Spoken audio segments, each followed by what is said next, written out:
How's everyone doing today? Good. Good? Feeling great? Good. I'm not. I'm nervous. I'm as nervous as a long-tailed cat in a room full of rocking chairs.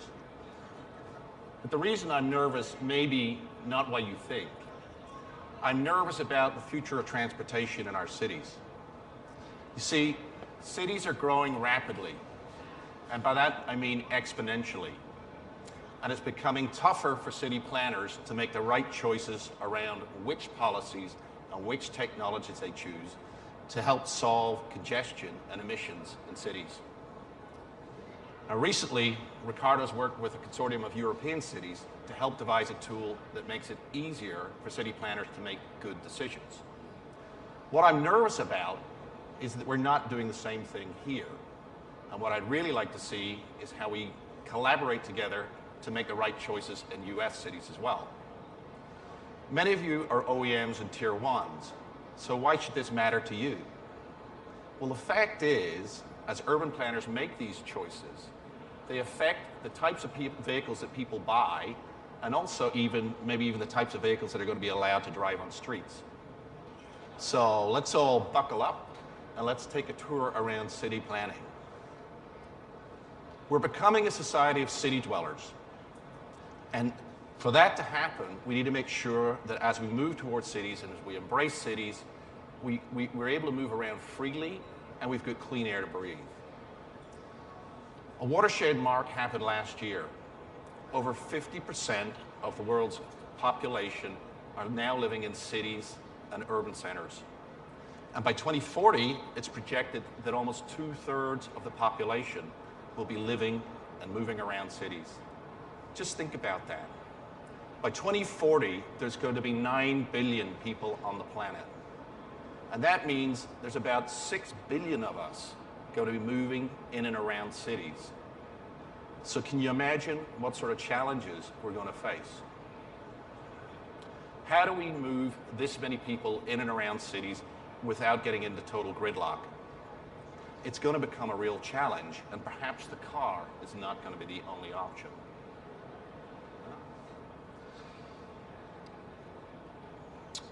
This actually came home to me on a recent trip to Ireland. I guess from my accent you can tell I'm from Belfast. And so I took a trip home. It was the first time I'd been home in 5 years. And it was interesting to me because I'd seen how Belfast had grown. It became a real center for industry, art, and culture. There was 2 big surprises for me on that trip. Okay? One was here. I actually visited the Titanic Museum. They've actually put it down by the shipyard where the Titanic was actually built. And it's a wonderful trip. They've done a wonderful job at telling the story of how the ship was built. But there's another story that the museum has done really, really well. It's the story of Belfast, the city. Around the late 1800s, the population of Belfast was about 75,000 people. By the time the ship was completed in 1912, there were 375,000 people living in Belfast. Can you imagine a 5-fold increase in population in about 30 years? Now, the parallel is that's similar to the sort of challenges that we face moving to cities today. And it really came home to me when I found out what the next surprise was. Belfast is the UK city with the worst congestion. According to the Belfast Telegraph, which is our newspaper, drivers in Belfast spend almost 8 days a year stuck in traffic. That's unthinkable, isn't it? I mean, would we stand for 8 days a year in the US? Well, here's some numbers from America. There's the 10 most congested cities in the US, Los Angeles through Chicago. When I moved to the US, I moved to Los Angeles. I lived there for 10 years. Recently, I've moved to Chicago. So you could tell I've made some really good choices about living in congested cities. Now, Angelinos spend almost 80 hours a year stuck in traffic. And I can tell you from my personal experience, I used to get up and go to work at 5 a.m. It's not because I wanted to impress my boss. And it's not because I was totally eager to get to work, but I'd never admit that. I got up early so I could avoid the traffic. It was a real pain. Nationally, there's almost 42 hours a year delay for people who commute in and out of work. You extend that out, that's 7 billion hours Americans sit in a car in traffic jams. Or it's about $160 billion drain on our economy. So let's all take a moment and let's take a deep breath and get ready for our commute home tonight. Because here in Detroit, you guys spend an extra 50% of your time sitting in traffic jams. You want to do it with me? Inhale, let it out. How'd it feel? Don't breathe in too deeply though, because we need to think about the next problem that cities face. This is London, midday in 1952. They used to call these types of events pea soupers.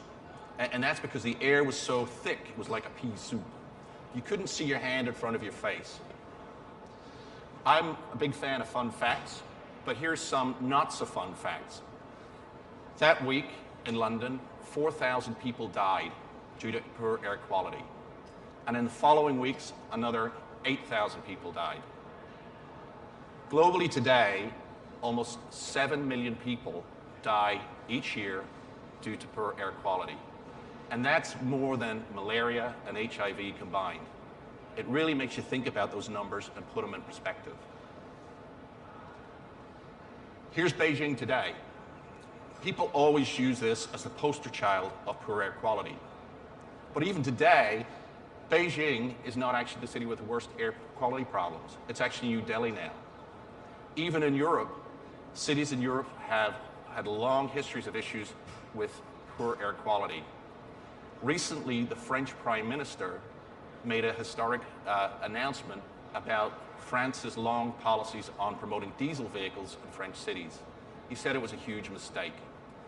And cities and countries across Europe are facing large fines in the orders of hundreds of millions of dollars because of poor air quality. This is another issue that cities face. They're now very large contributors to greenhouse gas and global warming, climate change. In 2013, road transportation added almost 30% to the US's greenhouse gas contribution.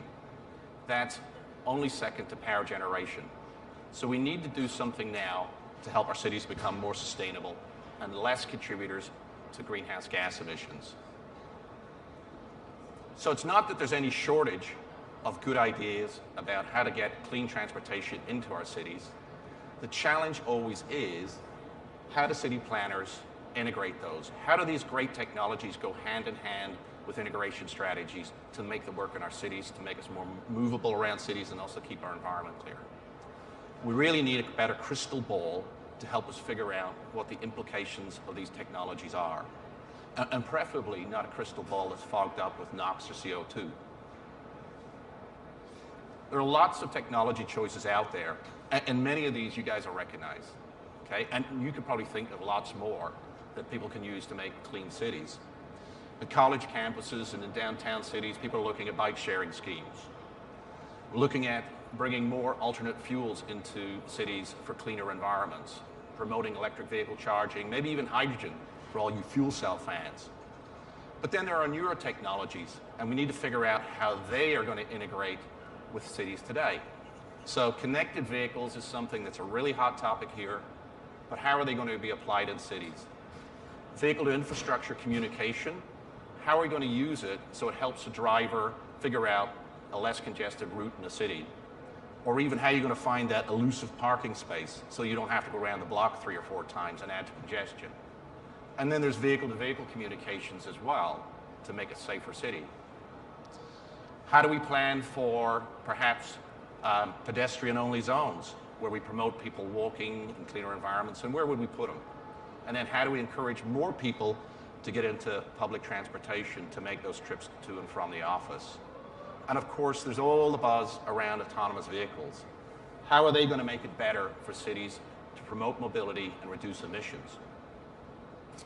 Well, there are lots of places around the world that are starting to make these choices. The city of Ghent in Belgium and the city of Freiburg in Germany are car-free zones. For us, that might really hurt the bottom line. Cities like London are promoting electric vehicle-only zones.